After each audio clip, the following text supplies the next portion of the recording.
তৃতীয় দিনেও উত্তাল যুক্তরাষ্ট্রের লস অ্যাঞ্জেলিস, আরও সেনা মোতায়েন করবেন ট্রাম্প। এই সিদ্ধান্ত অবৈধ বললেন গভর্নর। কানাডায় নৌকাডুবিতে 2 বাংলাদেশির মৃত্যু। ভারতে বাড়ছে করোনা সংক্রমণ, একদিনে 6 জনের মৃত্যু। গাজা উপকূলে ত্রাণবাহী জাহাজ আটক করেছে ইসরায়েলি বাহিনী, এটি রাষ্ট্রীয় সন্ত্রাসবাদ বলছে হামাস। ত্রাণবাহী জাহাজে যাত্রীরা নিরাপদে অক্ষত আছেন, দাবি ইসরায়েলের। ত্রাণকর্মীরা বলছেন তারা অপহৃত। গাজার সুড়ঙ্গ থেকে হামাসের সামরিক প্রধান মোহাম্মদ সিনওয়ারের মরদেহ উদ্ধারের দাবি ইসরায়েলের। মঙ্গোলিয়া স্বায়ত্তশাসিত অঞ্চলের চাইনিজ সেনাদের মহড়া। ইউক্রেনের ড্রোন হামলায় রাশিয়ার ইলেকট্রনিক্স কারখানায় বন্ধ। বিশ্বশক্তি ভারসাম্য রূপান্তরিত হচ্ছে, মন্তব্য রাশিয়ান পররাষ্ট্রমন্ত্রী। সুপ্রিয় দর্শক, শুনছিলেন সংবাদ শিরোনাম। উত্তর থেকে দক্ষিণ, পূর্ব থেকে পশ্চিম, বিশ্বজুড়ে প্রতিদিনের এমন বিভিন্ন খবর নিয়ে আমি অনন্যা চৈতি আছি আপনাদের সাথে। অভিবাসন বিরোধী তল্লাশির জেরে তৃতীয় দিনেও উত্তাল হয়ে উঠছে যুক্তরাষ্ট্রের লস অ্যাঞ্জেলিস শহর। সেখানে সারারাত অস্থিরতা চলেছে। যানবাহনে আগুন ধরিয়ে দিয়েছে বিক্ষোভকারীরা। বিক্ষোভকারীদের ছত্রভঙ্গ করতে দেশটির ন্যাশনাল গার্ড ইউনিট কাঁদানে গ্যাস ব্যবহার করেছে। লস অ্যাঞ্জেলেস পুলিশ বিভাগ জানিয়েছে, কিছু ব্যবসা প্রতিষ্ঠানের মালিক অভিযোগ করছেন তাদের দোকান লুট হয়েছে। ব্রিটিশ সংবাদ মাধ্যম বিবিসি জানিয়েছে, ডোনাল্ড ট্রাম্প বলেছেন লস অ্যাঞ্জেলেসে পরিস্থিতি সামাল দিতে প্রয়োজনে আরও সেনা মোতায়েন করা হবে। তবে ক্যালিফোর্নিয়ার গভর্নর গেভিন নিউসম ট্রাম্পের এই সিদ্ধান্তকে অবৈধ বলে অভিহিত করেন। ট্রাম্প প্রশাসনের বিরুদ্ধে মামলা করবেন বলেও হুমকি দিয়েছেন তিনি। কানাডার অন্টারিওর একটি কটেজ সংলগ্ন হ্রদে নৌকা ডুবে 2 বাংলাদেশি নিহত হয়েছেন। স্থানীয় সময় রোববার এ দুর্ঘটনা ঘটে। নিহতরা হলেন সাইফুজ্জামান গুড্ডু ও আবদুল্লাহ হিল রাকিব। গুড্ডু বাংলাদেশ বিমানের বোয়িং 787 এর ক্যাপ্টেন, আর রাকিব বিজিএমই এর সাবেক ভাইস প্রেসিডেন্ট এবং টিম গ্রুপের ব্যবস্থাপনা পরিচালক। সম্পর্কে তারা দুজন বন্ধু। Bangladesh business chamber of Canada ফাউন্ডারি প্রেসিডেন্ট সুবীর কুমার দে জানিয়েছেন, দুপুর 3টার দিকে কাওয়ার্থ লেক এলাকায় সাইফুজ্জামান এবং তার বন্ধু আবদুল্লাহ হিল রাকিব ও তার ছেলে কেন নিয়ে হ্রদে নামেন। হঠাৎ বাতাসে নৌকাটি উল্টে যায়, এতে রাকিব ও সাইফুজ্জামান নিহত হন। স্থানীয় অন্টারিও পুলিশের মেরিন টিম তাদের মরদেহ উদ্ধার করে। ভারতে আবারও করোনা ভাইরাস সংক্রমণ বাড়ছে, একদিনই মারা গেছে 6 জন। ভারতের স্বাস্থ্য মন্ত্রণালয় রোববার জানিয়েছে, গেল 24 ঘন্টায় নতুন করে 378 জনের শরীরে ভাইরাসের সংক্রমণ শনাক্ত হয়েছে। এই হিসেবে সব মিলিয়ে 6133 জন কোভিড রোগী শনাক্ত হয়েছে। দেশটিতে 2 সপ্তাহ আগে 22 মে কোভিড রোগী ছিল 257 জন। সবচেয়ে বেশি রোগী শনাক্ত হয়েছে কেরালায়। এরপর রয়েছে গুজরাট, পশ্চিমবঙ্গ ও দিল্লি। তাদের বেশিরভাগে করোনা রোগী ধরা পড়েছে সর্দি জ্বরে আক্রান্ত হওয়ার পর পরীক্ষায়। টাইমস অফ ইন্ডিয়া এসব তথ্য জানিয়েছে। ফিলিস্তিনের গাজা উপকূলে মানবিক সাহায্য পাঠাতে যাওয়া ফ্রিডম ফ্লোটিলা নামে জাহাজটি আটক করেছে ইসরায়েলি বাহিনী। 8 জুন রোববার গ্রিনপিস কর্মী গ্রেটা থুনবার্গ সহ 12 জন যাত্রী নিয়ে ব্রিটিশ পতাকাবাহী মাদলিন নামক জাহাজটি ইতালি থেকে গাজা অভিমুখে যাত্রা করেছিল। ইসরায়েলের নৌ অবরোধ ভেঙে গাজার মানবিক সংকট মোকাবিলায় সাহায্য পৌঁছাতে চেয়েছিল তারা। ইসরায়েলের প্রতিরক্ষা মন্ত্রণালয় এই অভিযানকে প্রচারমূলক কর্মকাণ্ড হিসেবে নিন্দা করেছে। এই অভিযানকে হামাসের সমর্থন হিসেবে চিহ্নিত করেছে। তাদের দাবি, জাহাজের সাহায্যের পরিমাণ ছিল নিতান্তই সামান্য। জাহাজটির যাত্রীদের নিরাপদে তাদের নিজ নিজ দেশে ফিরিয়ে দেওয়া হয়েছে।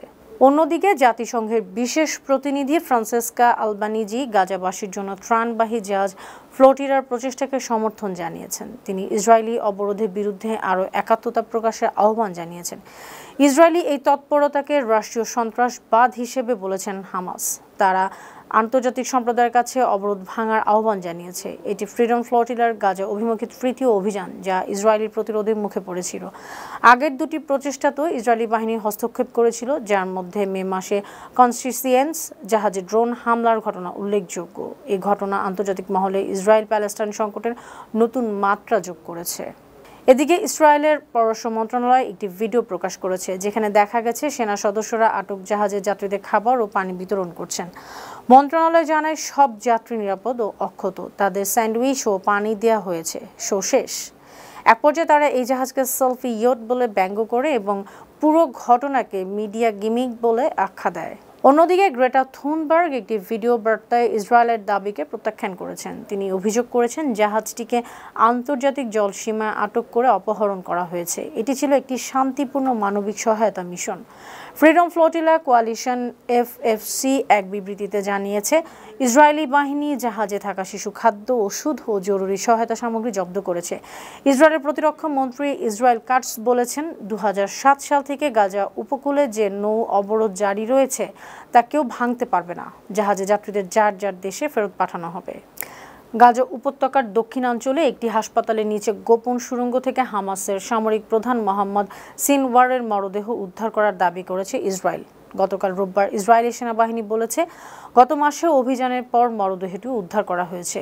ইসরায়েলি সেনাবাহিনীর একজন মুখপাত্র দাবি করেছেন, হামাসের আরেক শীর্ষস্থানীয় নেতা এবং রাফাহ ব্রিগেডের কমান্ডার মোহাম্মদ শাবানাকেও ওই স্থানে নিহত অবস্থায় পাওয়া গেছে। তার সঙ্গে আরও কয়েকজন সশস্ত্র যোদ্ধার মরদেহ পাওয়া গেছে, তবে তাদের পরিচয় নিশ্চিত হওয়া যায়নি।